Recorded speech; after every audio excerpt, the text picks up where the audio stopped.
அல்லாஹ்ட்ட நம்ம ஒவ்வொரு நாளும் துவா செய்கிறோம். தெரிஞ்சு கேட்குறோமோ தெரியாமல் கேட்குறோமோ தெரியல. நம்ம எல்லாத்துக்கும் ஒரு துவா தெரியும். ரப்பனா ஆத்தினா ஃபித் துன்யா ஹசனா வஃபில் ஆஹிரத்தி ஹசனா வகினா அதாபன்னார். 3 அம்சம் இருக்குது இதில். யா அல்லாஹ் இந்த உலகத்திலும் எனக்கு நல்லதை கொடு, ஆகிரத்திலும் நல்லதை கொடு, நரக நெருப்பை விட்டு என்னை காப்பாத்திரு. இதுதான் 3. இந்த 3 அம்சம் இந்த துவாவில் இருக்கிறது. இந்த துவா எங்கே ஓதப்பட வேண்டிய துவா தெரியுமா? எல்லாருமே கேட்குறோம், ஒவ்வொரு தொழுகையிலையும் கேட்குறோம். ஆனால் முக்கியமாக மக்காவுக்கு போய் வந்தவர்களுக்கு தெரியும், உம்ரா ஹஜ்ஜி செய்தவர்களுக்கு தெரியும், புனித காபாவை தவாஃப் செய்வார்கள். சுற்றி வருதல், வலம் வருதல். அதில் 4 பக்கங்கள் இருக்கிறது. காபாவுக்கு சதுர வடிவத்தில் இருக்கிறதுனால 4 பக்கம் இருக்குது. அந்த 4 பக்கத்தில் ஒரு பக்கம், அதாவது நான் உங்களுக்கு சொன்னால் உங்களுக்கு கண்ணை கட்டி காட்டில் விடுவதை போன்று இருக்கும் பார்க்காதவர்களுக்கு. பார்த்தவர்களுக்கு தெரியும். ருக்குனே யமானி என்று ஒரு கார்னர் இருக்குது. 4 கார்னர் காபாவுக்கு.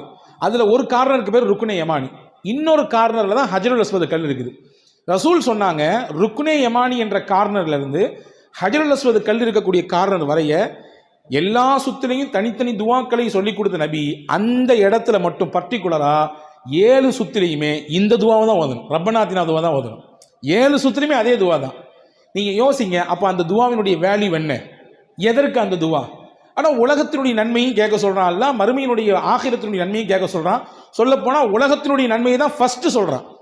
உலக நன்மை என்பது என்ன? அறிஞர்கள், முஃபஸ்ஸிரீன்கள், குர்ஆனினுடைய விரிவுரையாளர்கள் 9 விஷயத்தை எழுதுறாங்க. உலகத்தில் ஒரு மனிதனுக்கு அல்லாஹ் நன்மையை தந்தானா என்ன? அது 9 செய்தி சொல்கிறாங்க. அந்த 9ல் 1 முக்கியமானது நல்ல மனைவின்றாங்க. நல்ல மனைவி ஒருத்தருக்கு. Karim's biryani paradise at liberty and catering services, கோடம்பாக்கத்தின் அறுசுவை அடையாளம். உலகத்தில் கிடைச்சதுன்னா உலகத்திலே அல்லாஹ் அவருக்கு நல்லதை கொடுத்துட்டான்னு அர்த்தம். எனவே தான் தமிழில் எப்படி சொன்னான், மனைவி அமைவதெல்லாம் இறைவன் கொடுத்த வரம் அப்படின்னா, இல்லையா? எனவே அன்பான சகோதரர்களே, நல்ல மனைவியை எதிர்பார்ப்பது தவறல்ல.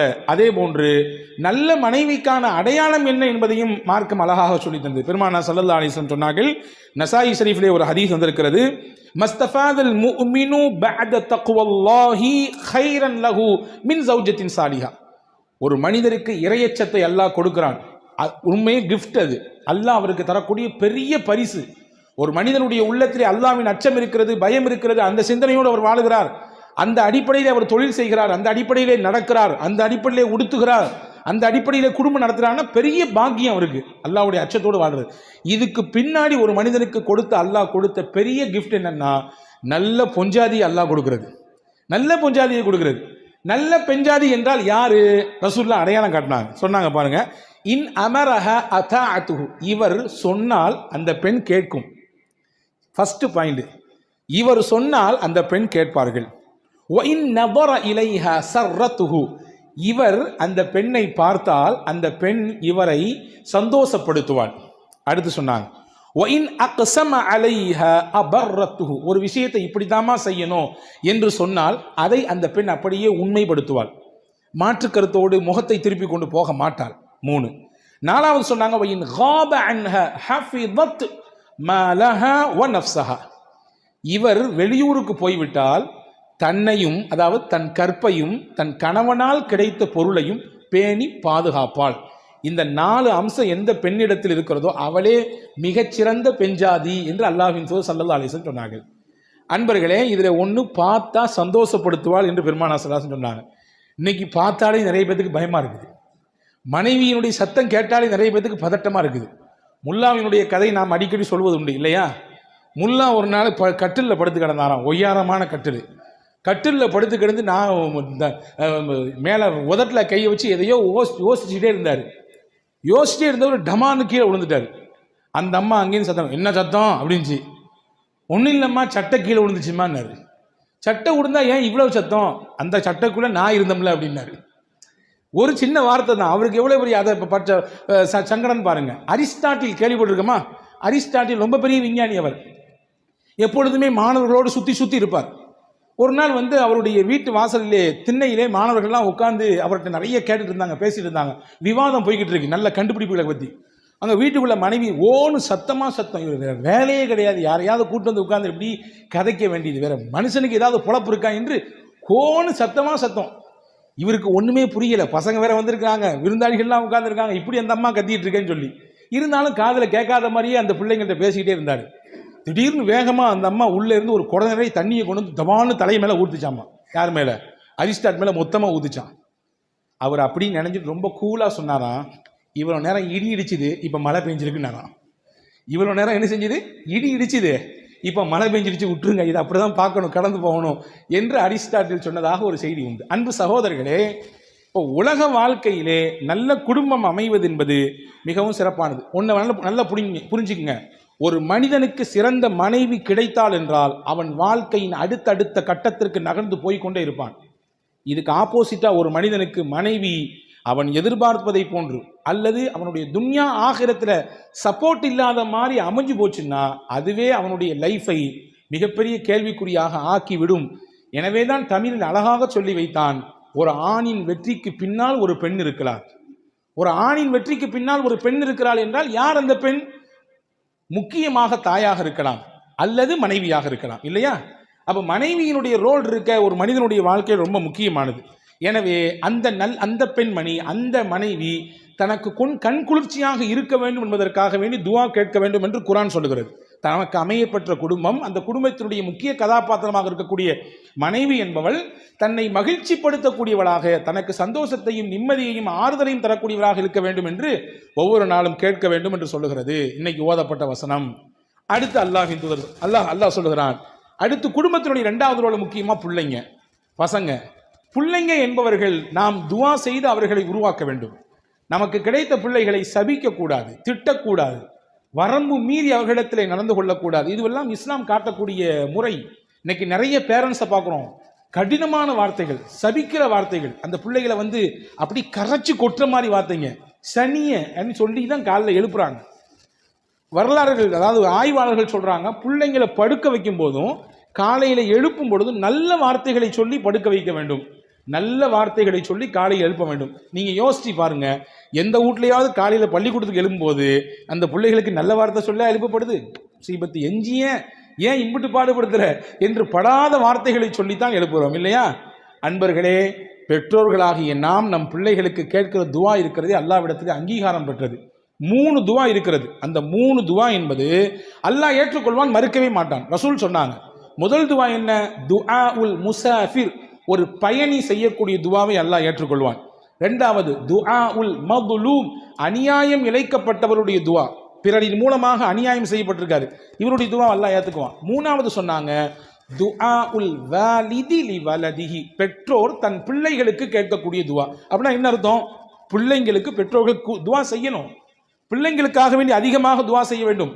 இப்படி துஆ செய்வது நபிமார்களுடைய சுன்னத்து. இப்ராஹிம் அலைஹிஸ்ஸலாம் துஆ செஞ்சிருக்காங்க, குர்ஆன்ல வருது, ரப்பி ஹப்லி மினஸ் சாலிஹீன், யா அல்லாஹ் எனக்கு நல்ல பிள்ளைய கொடு ரப்பே கேட்டாங்க.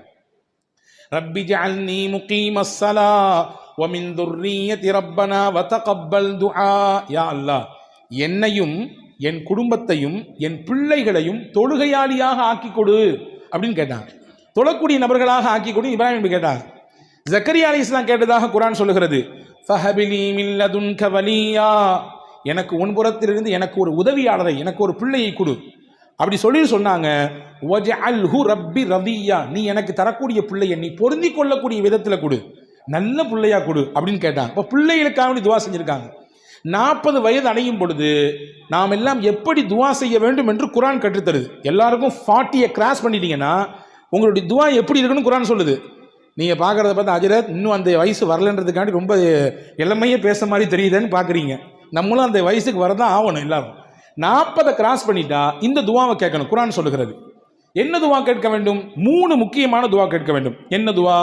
ரப்பி அவுஸிஅனி அன் அஷ்குர நிஅமதக அல்லதி அன்அம்த அலைய வ அலா வாலிதை, யா அல்லாஹ் நீ எனக்கும் என் பெற்றோர்களுக்கும் கொடுத்த அருளுக்கு உனக்கு நன்றி செய்யக்கூடிய வாய்ப்பை கொடு. ஃபர்ஸ்ட் துஆ. இரண்டாவது துஆ என்னது? வன் அமல சாலிஹன் தர்லா, நீ விரும்புகிற விதத்திலே நான் நல்லமல் செய்யக்கூடிய வாய்ப்பை கொடு. 2. மூணாவது முக்கியமா வ அஸ்லிஹ் லீ ஃபீ துர்ரிய்யதி, என் பிள்ளைகளை எனக்கு சாதகமாக ஆக்கிவை, எதிரியாக ஆக்கிறாத. நிறைய வீடுகளில் அப்பாவும் மகனுக்கும் எதிரும் புதிரும், பூனையும் எலியும் மாதிரி அப்படி பாஞ்சுக்கு நிற்கிற மாதிரி இருப்பாங்க, இல்லையா? பார்க்குறோமா இல்லையா? வருடக்கணக்கில் பேசாமல், வருடக்கணக்கில் சந்திக்காமல், முசாஃபஹா செய்யாமல், அவர்கள் நேர்முகத்தை கூட முகத்துக்கு முகம் பார்க்காமல் இருக்கக்கூடிய வீடுகள் நிறைய இருக்கிறது. இஸ்லாமிய வீடுகளை சொல்லுகிறேன். இப்போ அல்லாஹ்விடத்தில் எப்படி கேட்கணுமா? 3 துவா கேளுங்கிறது. 3வது, என் பிள்ளைகளை எனக்கு சாதகமாக ஆக்கி வச்சிரு, நல்ல பிள்ளையா ஆக்கி வச்சிரு. நான் நொந்து போகக்கூடிய விதத்தில், நான் வருத்தப்படக்கூடிய விதத்தில், நான் அப்படியே தலகுனியக்கூடிய விதத்தில் என் பிள்ளைகளை நீ ஆக்கிறார் ரப்பே என்று 40 வயதை கடந்தவர்கள் எல்லாம் அல்லாஹ்விடத்தில் கேட்க வேண்டும் என்று அல்லாஹ் ஜல்ல ஷானஹு வ தஆலா சொல்லி தருகிறான். நம்ம எல்லாத்துக்கும் தெரியும். நேற்று கூட ஒரு நண்பர் இடத்துல பேசி கொண்டிருக்கும்போது அவர் சொன்னார், மக்கா இமாம் அப்படின்னாலே சுதேசி இமாம் தான். எல்லாத்துக்கும் தெரியும். 1980களிலேயே தெரியும் எல்லாத்துக்கும், இல்லையா? கிட்டத்தட்ட 25 ஆண்டுகள் 30 ஆண்டுகளுக்கு மேலாக தொடர்ச்சியாக மக்கமா நகரிலே புனித ஹரம் ஷரீஃபிலே இமாமாக பணியாற்றி கொண்டிருக்கிறார். இன்னைக்கு அவர் இமாம் மட்டும் இல்லை, அங்கே இருக்கக்கூடிய மினிஸ்டர், அங்கே இருக்கக்கூடிய எக்ஸ்டென்ஷனுடைய அந்த பொறுப்பினுடைய முக்கிய தலைவர் அவர். இமாம் என்ற கேட்டகரிலாம் தாண்டி வேற எங்கேயோ போயிட்டார். அல்லாஹ் எங்கேயோ கொண்டு உயர்த்தி வச்சுட்டான். அந்த இமாம் சின்ன பிள்ளையா இருக்கும்போது ரொம்ப சேட்டை பண்ணுவாராம். சின்ன பிள்ளையா இருக்கும்போது இமாம் சுதேசி அவங்க அம்மா சத்தம் போடுவாங்களாம், உன்னையெல்லாம் அல்லாஹ் காபத்துல்லாக்கு தான் இமாம் ஆக்கணும். எப்படி? அவங்க சத்தம் போடுறது கூட துவாவாக சத்தம் போடுவாங்களாம். உன்னையெல்லாம் அல்லாஹு தஆலா காபால கொண்டு போய் இமாமா வைக்கட்டும், உன்னையெல்லாம் அல்லாஹ் காபால இமாமா ஆக்கட்டும். இப்படி சொல்லி தான் அந்த தாய் அந்த பிள்ளையை திட்டவும் கூட செய்திருக்கிறார். எப்பவோ ஒரு தடவை செய்த துவாவை அல்லாஹ் கபூல் செய்து விட்டான் போல் தெரிகிறது. அல்லாஹ் ஆண்டாண்டு காலமாக தொடர்ச்சியாக இமாமாகவே இருந்து உலகெங்கிலும் வாழக்கூடிய முஸ்லிம்களின் இதயத்திலே அவர்களுடைய குரல் வந்து ஒலித்து கொண்டே இருக்கும். இமாம் சுதைசின்னு சொன்னாலே அவருடைய அந்த கணீர் குரல் நம் காதுகளில் நுழைந்து உள்ளங்களை குடைந்து எதையெல்லாமோ செய்து விடுகிறது, இல்லையா? நல்ல துவா. 3 விஷயத்துல ஆப்போசிட்டா துவா செய்யக்கூடாது எப்போதுமே. 3 காரியத்தை ரசூலுல்லாஹ் சொன்னாங்க. 3 விஷயத்துல நீங்க ஆப்போசிட்டா எதிராக நீங்க செஞ்சிட்டீங்கன்னா நடந்து போயிடும். நான் லா ததுஉ அலா அன்ஃபுசிக்கும், உங்களுக்கு எதிராகவே கேட்கக்கூடாது. எத்தனை நாள் தான் இப்படி படுக்கையில் படுத்திருக்கு, இந்த நோயில் எம்பிட்டு பாடுபடுறேன், இறைவா என்னை எடுத்துக்க, ஏன் நான் இருந்து என்னத்தை கண்டேன், ஏன் இன்னும் நான் இப்படி கிடக்கிறேன் என்றெல்லாம் உங்களுக்கு நீங்களே நொந்து கொள்ளக்கூடாது, எதிராக துவா செய்யக்கூடாது. 1, வலா ததுஉ அலா அம்வாலிக்கும், உங்களுடைய பொருளாதாரத்துக்கு எதிராக நீங்க செய்யக்கூடாது. அடுத்தடுத்து அடி, அடுத்தடுத்து லாஸ், அடுத்தடுத்து நஷ்டப்பட்டுக்கிட்டே இருக்கிறோம், ஏமாந்துக்கிட்டே இருக்கிறோம். இந்த முசீபத்தை கட்டி அழுந்து என்ன செய்ய? என்ன தொழிலை வச்சாலும் நமக்கு முன்னேற்றமே இல்லையே, முசீபத்தை இத்தோட கையில் வந்து அத்து விட்ட வேண்டியதுதான் என்பது போன்று உண்டான எதிர்மறையான வார்த்தைகளை பொருளாதார விஷயத்தில் பேசக்கூடாது. 2வது. 3வது சொன்னாங்க ரசூலுல்லாஹ், வலா ததுஉ அலா அவுலாதிக்கும், உங்கள் பிள்ளைகளுக்கு எதிராகவும் பேசிவிடாதீங்க. சனியனே, ஏன்டா நீலாம் திருந்துற மாதிரியே தெரியலையடா, நீ திருந்துற மாதிரி தெரியலையே, உன் எதிர்காலத்தில் மொத்தமாக சூனியமாயிரும் போல தெரியுது. இந்த மாதிரியான வார்த்தைகள் சர்வசாதாரண புழக்கத்தில் இருக்கிறது.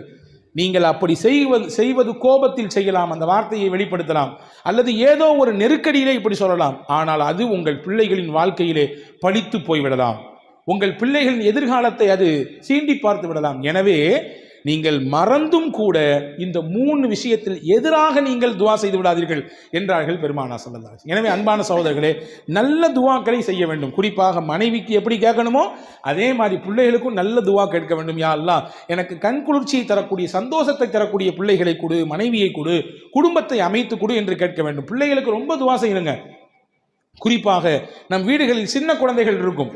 சின்ன குழந்தைகள் இருக்கக்கூடிய வீடுகளிலே கண்டிப்பாக வீட்டில் இருக்கக்கூடிய பெரியவர்கள், நான் ஒரு துவா சொல்லித் தருகிறேன், கண்டிப்பாக வீட்டிலே, உங்கள் வீட்டிலே இருந்தால் அல்லது உங்கள் உறவுகளின் வீட்டிலே இருந்தால் கண்டிப்பாக சொல்லிக் கொடுங்க. ரசூல் ஸல்லல்லாஹு அலைஹி வஸல்லம் சொல்லிக் கொடுத்தாங்க.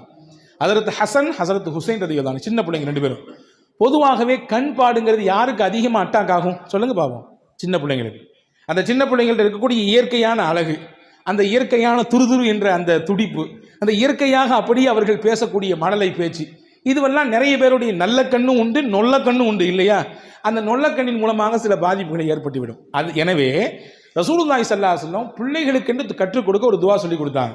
ரசூலுல்லாஹ் ஹசன் ரலியல்லாஹு அன்ஹு ஹுசைன் ரலியல்லாஹு கூட்டு மடியில் உட்கார வச்சுட்டு இப்படி துவா சொல்லுவாங்களாம், இன்ன அபாக்குமா கான யுஅவ்விது பிஹிமா இஸ்மாஈல வ இஸ்ஹாக, உங்கள் தகப்பனார், உங்கள் பாட்டானார் இப்ராஹிம் அலைஹிஸ்ஸலாம் தாம் பிள்ளைகளுக்கு இஸ்மாயிலுக்கும் இஸ்ஹாக்குக்கும் இந்த துவாவை தான் சொல்லுவார்கள் அப்படின்னு சொல்லிட்டு, அதை பாருங்க, உங்க வாப்பா பாவா இப்ராஹிம் நபியிடத்து கற்றுக் கொடுத்த துவா உங்களுக்கு நான் இப்போ செய்ய போறேன், அவங்க செஞ்சு நான் செய்ய போறேன், இதை அப்படியே விட்டுறக்கூடாது, காலத்துக்கும் பின்னாடி வரணும். காரணம் இது பாவா கற்றுக் கொடுத்தது, இப்ராஹிம் அலைஹிஸ்ஸலாம் கற்றுக் கொடுத்ததுன்றதை உணர்த்திட்டு அந்த துவாவை சொல்லி கொடுக்காங்க. என்ன சொல்லி கொடுத்தாங்க? அல்லாஹும்ம இன்னி அஊது பி கலிமாத்தில்லாஹி தாம்மா மின் குல்லி ஷைத்தானின் வஹாம்மா வ மின் குல்லி ஐனில் லாம்மா. 3 வார்த்தை தான். தேவைன்னா என்கிட்ட கேட்டு எழுதி வாங்கிக்கோங்க இன்ஷா அல்லாஹ். 3 வார்த்தையை கொண்டு ஓதி அந்த பிள்ளைகளிடத்திலே தஅவீது செய்து விட்டு தான், அதாவது பாதுகாப்புக்காக வேண்டி அந்த பிள்ளைகளுக்கு வளையம் போட்டு விட்டு தான் பெருமானார் ஸல்லல்லாஹு அலைஹி வஸல்லம் வெளியே அனுப்புவார்கள். இதனுடைய பொருள் என்ன? பரிபூரணமிக்க அல்லாஹ்வுடைய வார்த்தைகளை கொண்டு உனக்காக அல்லாஹ்விடத்திலே பாதுகாவல் தேடுகிறேன், ஷைத்தானின் தீங்குகளை விட்டு பாதுகாவல் தேடுகிறேன், உங்களை தீண்டக்கூடிய கண் பார்வையிலிருந்து உங்களுக்காக வல்ல அல்லாஹ்விடத்திலே நான் காவல் தேடுகிறேன் என்ற துவாவை ஓதிவிட்டு நம் பிள்ளைகளிடத்திலே ஊதிவிட்டு நமக்கான வேலைகளை, நம்முடைய வெளியே கிளம்பக்கூடிய விஷயத்தை செய்தால் தீங்குகள் ஏற்படாது, பார்வைகளுடைய அந்த தாக்கம் ஏற்படாது, கெட்ட பார்வைகளிலிருந்து ஏற்படக்கூடிய அந்த அந்த அந்த பிரச்சனைகள் எல்லாம் அந்த குழந்தைகளுக்கு சந்திக்காது என்பதை பெருமானார் ஸல்லல்லாஹு அலைஹி வஸல்லம் அழகாக கற்றுத் தந்தார்கள். ஆக கண்ணியமானவர்களே,